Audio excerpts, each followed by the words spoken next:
Ang mabuting balita ng Panginoon ayon kay San Mateo. Papuri sa iyo, Panginoon. Noong panahong iyon, si Jesus ay dinala ng Espiritu sa ilang upang tuksuhin ng dyablo.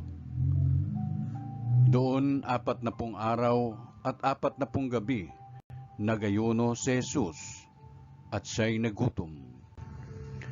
Dumating ang manunukso at sinabi sa kanya, "Kung ikaw ang anak ng Diyos, gawin mong tinapay ang mga batong ito." Ngunit sumagot si Jesus, "Nasusulat, hindi lamang sa tinapay nabubuhay ang tao, kundi sa bawat salitang namumutawi sa bibig ng Diyos." Pagkatapos nito'y dinala siya ng dyablo sa taluktok ng templo sa banal na lungsod.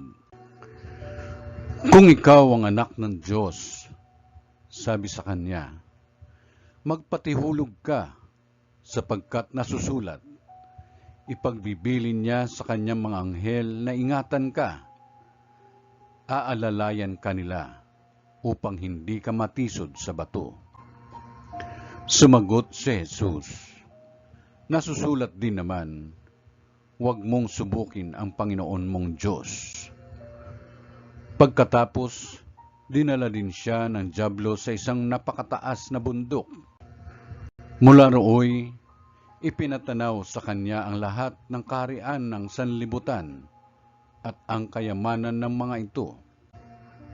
At sinabi ng dyablo, "Ibibigay ko sa iyo ang lahat ng ito kung magpapatira pa ka at sasamba sa akin."